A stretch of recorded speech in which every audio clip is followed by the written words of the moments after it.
Welcome to episode 5 of CyberBytes, the podcast. I'm your host, Joseph Cooper, co-founder of Esperon Search. This week, I was fortunate enough to sit down with Paul Valente, CEO and co-founder of VISO Trust.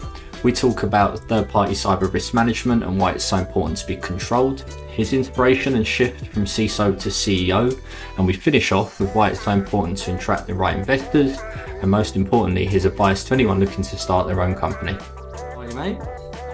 Doing great. How are you, Joseph? Good. Have you been up in Santa Monica this week, or was that last week? That was last week. Got yes, it. indeed. At the Montgomery Summit. The Montgomery Summit. What's that? Yeah, that is a VC conference. Probably one of the largest in North America, and we were invited to present there. And it was a very, very exciting event for sure. Nice. Cool. So Paul, really keen to take it right back to where it all began for you, and taking that journey all the way to becoming a CEO. Where do you want to start? Should we go all the way back to uni, or should we just we'll start where you think? Yeah. So I really got I got into technology at a very young age, kind of serendipitously started out working for essentially computerizing my parents' family businesses. And obviously that moved into, working with companies, started out with small businesses, but got my first kind of enterprise job working for city government. And that's really where I got into cybersecurity. That was back in, I think 1999. Yeah. And it's been all security since then. Got it. So what was it? An engineer role to start breaking in, or what was the first gig you went into? It was a network administration role. Yep. Yeah. So I was administering lots of different systems. We had a very diverse set of systems, everything from data general, Unix and mainframe systems to Windows, NT and other related operating systems. And I also started working with firewalls then, Cisco firewalls, and switching and networking. We had actually early, metropolitan area network equipment to work with there as well. I found particular interest working on things like police and fire dispatch and other sorts of systems that were required to be highly reliable and highly confidential, crime computers, etc. Nice. I actually put the first computers in police cars. For city government while I was there as well. Okay, nice. So going from like an infrastructure, networks, router switching, right. Then how did that evolve into? What did that go to? Yeah, so my focus went more and more into security, while I was there, and I actually started taking courses nights and weekends in college during that time while I was working full time for city government during normal business hours. And that actually transformed into a teaching position. So I ended up teaching university courses also nights and weekends while continuing to work. And those were focused on security. There was a huge shortage of cybersecurity expertise. And I'd had particular success in the program and was recruited to teach and spent some time doing that before switching over to the private sector. I then spent quite a bit of time in financial services, also in technology companies. I've been the CISO at several organizations across retail, financial services, technology, etc. Before founding VISO Trust in 2020. Got it. So let's talk about the last CISO role. I think it's at ASAP. Is that right? That's right. Yeah, at ASAP. Yeah. And that they're out of New York, a very, very exciting company. Spent a couple of years there as their first CISO. What does transformational first CISO mean? Because I pulled that from your LinkedIn. I'm keen to find out. Great question, and actually related to what we do today. So I spent decades on both sides of what we now call third-party cyber risk management. So companies, as everybody knows, rely on other companies to do business, right? A typical company today relies on SaaS vendors, cloud infrastructure vendors, business process outsourcers, a variety of different types of firms to do business. And when you share sensitive data or access, that brings risk, right? So companies today have more data outside their organizations than within them, and that's a huge risk, right? So that being on both sides of that problem, made me, gives me kind of a unique window into essentially enterprise security programs. And ASAP is an incredible AI company that is focused on automating customer experiences through both augmented and artificial call center interactions, right? Mhm. So I was brought on there because they are a company that is focused on doing business with some of the largest companies in the world. They're focused on airlines and telecommunications and large financial services, and have been able to bring on customers like JetBlue and American Airlines and Dish Networks, and an amazing set of customers that they're delivering incredible value to. But of course, to be able to do that, you need a top-notch security program. You also need to be able to detect misuse and have use AI for security. So I was brought on there to help them build their budding security program into a world-class program that was ready for helping customers with sensitive data from the largest companies in the world. Wow. So you've gone from network engineer to like third party risk. So it's the full gamut. Where That's did true. the inspiration come from to then go from being a CISO to starting your own business? Yeah.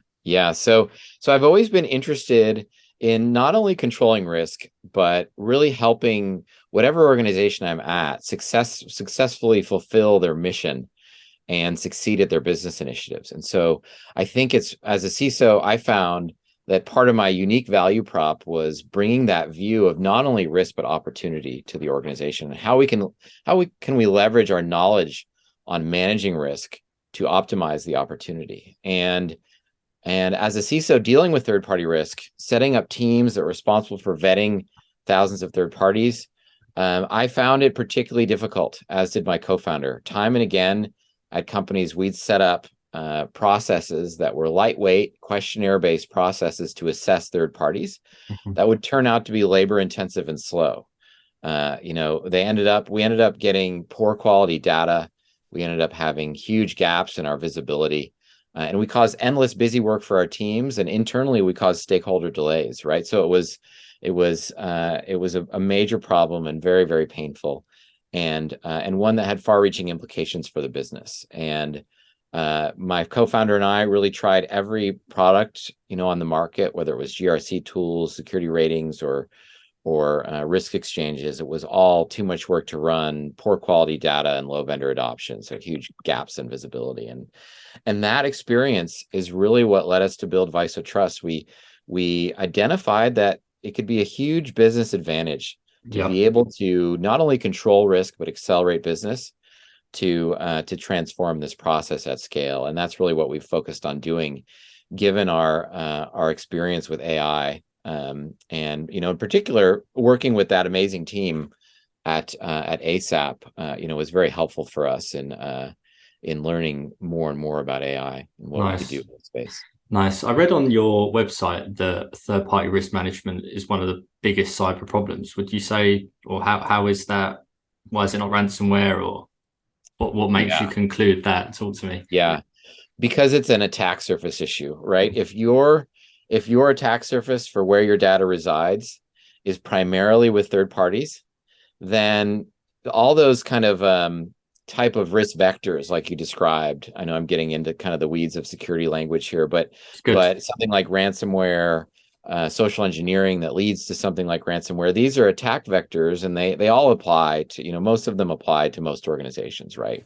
But if you then multiply that by the number of organizations that you're doing business with, your attack surface increases exponentially. Yeah. And so all of those threats become really important, and the posture of your third parties from a security standpoint becomes critical at thwarting those threats. Yeah. Awesome. I saw also that your part of your DNA is secure data and securing your data, not just of your customers, but also of yourself. How have you gone about doing that? And I saw a zero trust approach, which obviously is a great buzzword. I've seen a lot about it, but how are you going about that? Yeah. So, as a security company, obviously we take security very seriously. Both my co-founder and I are veteran security professionals, as well as lots of our team, have had careers focused on security. And so, we understand enterprise software, we understand the data that we're handling, and we started from square one, building security from the start. We're also a fully remote organization, right? We were kind of born in 2020, and that was the best route to take. And so zero trust has been foundational for us, as has cloud security implementation in our data centers, which is we use AWS, as has the security of our code through our pipeline. So we have automated security processes, throughout the release cycle at every stage in development, and we focus on security from human to keyboard to code, to release process to production to detection to response preparedness. So we're all about security through and through, and we're excited that we received our SOC 2 Type 2, and we're not stopping there, right? We're always building more security. Great. So take me back to 2020, when you thought was it the idea came about then, or was it that you got your seed funding? When did sort of it all? Yeah. So we went full time first of the year 2020. Yeah. But prior to that, we've been working on this problem kind of nights and weekends for a few years. So we've been building prototypes, filing patents, starting to build models. And more importantly, we've been interacting with the CISO community. So we interviewed over 300 CISOs. We led roundtables around the country, and really got a lot of feedback, got a deep understanding of the problem, beyond just the experience that we'd had, and also built our knowledge and expertise around AI. Yeah. And we went full time first of the year 2020, and that's when we started fundraising. Nice. And released a production platform. Yeah. And it's been a wild ride since then. Lots of great customers, grown the team significantly, and really excited to be making a huge impact with our customers and giving them, for the first time, complete visibility into their entire third-party populations and giving them the ability to take control of their third-party risk. Awesome. So you're Series A now? We did our Series A in early last year. So around we announced in March of last year. Great. You've obviously got a couple of angels and a couple of VCs. How does that selection process come about? Do you get to choose, or do they choose you? How did you meet them? I don't know whether it's a name drop, but there's obviously some big CEOs of the Mandiants and CrowdStrikes of this world, and yes. Some heavy VCs like Sierra, Lightical, Bain. Who else? Yes, we've been very fortunate to attract really a fantastic group of investors that understand the opportunity and believe in our vision, and are really delighted to be seeing how we're able to accelerate businesses and control risk on really an unprecedented scale for modern companies today. And I mean, from that kind of what would you say, that kind of founder advice standpoint, that's really the key. It's finding the investor community that understands your space, and therefore, is going to be a really significant value add. And anyway, we're really delighted to have been able to bring on those great names and great brands. Unreal. Great. So I've got one final question for you. What advice would you give to somebody that's looking to start their own security startup? Great question. It's certainly a challenge for sure, but I think that you should do it. I mean, I think there is a ton of opportunity in security. It's not a solved problem, right? It's technology changes very quickly, and in the future, we're only going to be more and more reliant on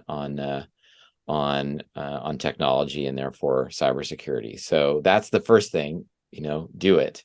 The second thing is obviously to learn as much as possible. Always be gathering information from other people, leverage other people as much as possible, incorporate their experiences. And then the last thing I think goes back to that, what I was saying about the investors is really finding investors that know your space.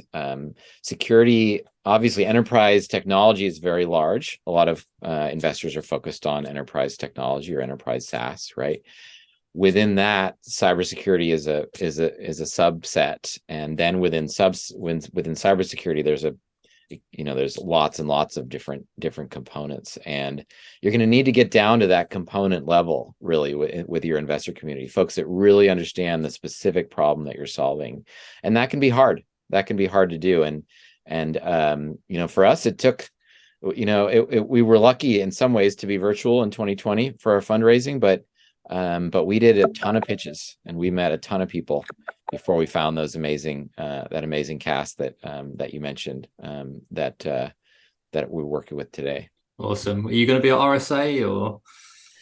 Absolutely. So we'll be at RSA. We'll have a booth. We've also submitted for various events. We also will be involved in dinners and meetups and things like that. So I certainly encourage anybody going to RSA that has found any of this relevant to reach out. We'd love to get you in on any of our events or set up time to meet. Awesome. Paul, all the best for VISO Trust, and stay safe. Thank you, Joseph. You too.